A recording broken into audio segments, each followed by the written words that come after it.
చీరలమ్మ చీరలు, కంచి పట్టు చీరలు, సిల్క్ చీరలు, మీ అందాన్ని పెంచే చీరలు.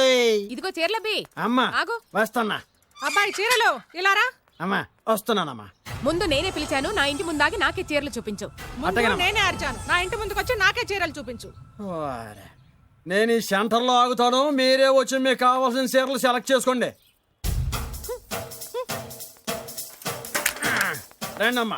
కంచి, ధర్మవరం, బెనారస్, పేటేరు సిల్క్ చీరలు నిన్ననే మార్కెట్లోకి వచ్చిన ఇప్పుడే తాజాగా పట్టుకొచ్చేసాను. చూడండమ్మా, ఈ చీర మీకు చాలా కలర్ఫుల్ గా ఉంటుంది, ఒక్కసారి చూసుకోండి. ఈ చీర, ఈ దిక్కుమాలిన చీర దానికి బాగా సూట్ అవుతుంది. అది నిజమేనండి, మీకు బాగుంటుంది, ఒకసారి చూడండి. అది చీకొట్టిన చీర, నేను అంతకంటే చీకొడుతున్నాను. ఈ గాడి చీర ఆ గాడిద మొహానికి కరెక్ట్. ఏంటే నా మీద కోపం చీర మీద చూపిస్తున్నావు? నువ్వు విసిరితే నేను విసరలేను అనుకున్నావా? నువ్వు విసిరితే నేను విసరలేనా?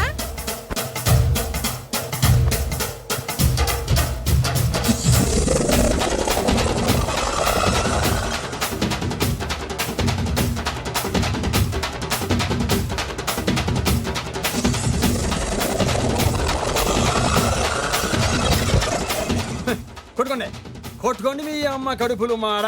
ఓదే నా జీవితం కదా నాశనం అయిపోయేది. మళ్ళీ ఈ సందులోకి వస్తే చెప్పొచ్చు కొట్టండి. అయినా ఆడాళ్ళు మీరేలా ఉంటే మిమ్మల్ని కట్టుకున్న మొగుళ్ళు ఎలా ఉంటారో.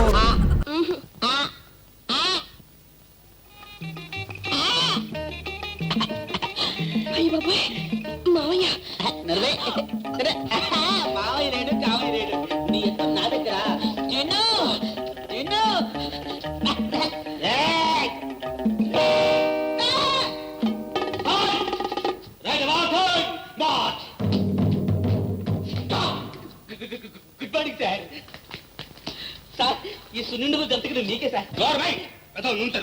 ముందు నీ నోరు, తర్వాత డబ్బాలు మూసాయి. ఏడు దగ్గర తారులాడుతున్నారు చెప్పాను. నా దగ్గర తుపాకుందని చెప్పానా? చెప్పారు సార్. చాలా మంచి తుపాకీ. దీంతో ఎంతమందిని చంపారు సార్? నలుగురు, నీతో ముగ్గురు. మేడకి వచ్చావు, చల్లగాలి ఇస్తుందని. ఇంకోసారి ఈ చుట్టుపక్కలకు వచ్చావా నిజంగానే తుపాకీ పెట్టి కాల్చి పారేస్తాను. అనవసరంగా తెచ్చుతావు. విమలా, నీకెన్నిసార్లు చెప్పానే చదువు దాకా ఈ ప్రేమలో దోమలో పనికిరావని? పోలప్పుడు నువ్వెక్కడరా? పొమ్మన్నారుగా.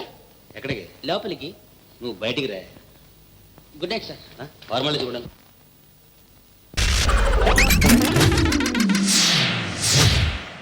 అది బైకా? యా, సంవత్సరం క్రితమే కొన్నాను. సంవత్సరమేనా? అంతకుముందు ఎన్ని సంవత్సరాల క్రితం కొన్నాడో తెలియదు. ఈ డ్రెస్ కూడా అలాగే కొన్నావా? నో, అబిడ్స్ లో పెద్ద రేమండ్ షోరూమ్ తెలుసు కదా. రేమండ్ షోరూమ్ లో కొన్నావా? దాని పక్కన ఉన్న ఫుట్పాత్ మీద అమ్ముతుంటే కొన్నా. ఈ షూ కూడా సెకండ్ హ్యాండేనా? Second leg. నీకు bike second hand, dress second hand, shoe second hand. నీకు రిచ్ కాలేజ్ అమ్మాయి కావాల్సి వచ్చిందా? యా. ఎన్నాళ్ళైందిరా కాలేజ్ లో చేరి? చాలా కాలమైంది. రిచ్ కాలేజ్ చిక్కి నేను పడేసేంత వరకు ఇలా చదువుతూనే ఉంటాను. ఇదే ఈ చీచా శబ్దం. ఎక్కవా బైకు? ఏయ్ పోరా. ఒక్క నిమిషం. సెకండ్ హ్యాండ్ అని ఇన్ని ఎంక్వైరీ చేసావు. నాకు డౌట్. ఏంటి? నువ్వు అసలు ఫస్ట్ హ్యాండేనా? ఇడియట్. పోవే, చాలా మందిని చూసినా. ఇదిగో నువ్వు నా బైక్ ఎక్కువ. పోరా. ఇగో పోనీ కొంచెం బైక్ వరకు రావా? ఎందుకు తొయ్యడానికా? ఎరా చీచా, వర్కౌట్ అవ్వలేదా? పక్కదరా. ఒరే దేవా, వాళ్ళ రేంజ్కి ఒకవేళ మనల్ని ప్రేమించినా మెయింటైన్ చేయడం చాలా కష్టం. మనం ఏమడిగాం? ఒక్కసారి బైక్ ఎక్కమన్నాం. అది కూడా దేవుడా నా ఈ చిన్ని కోరిక తీర్చలేవా? చీచా, దేవుడు కరుణించాడు రా. ఎక్కడా? అటు చూడు.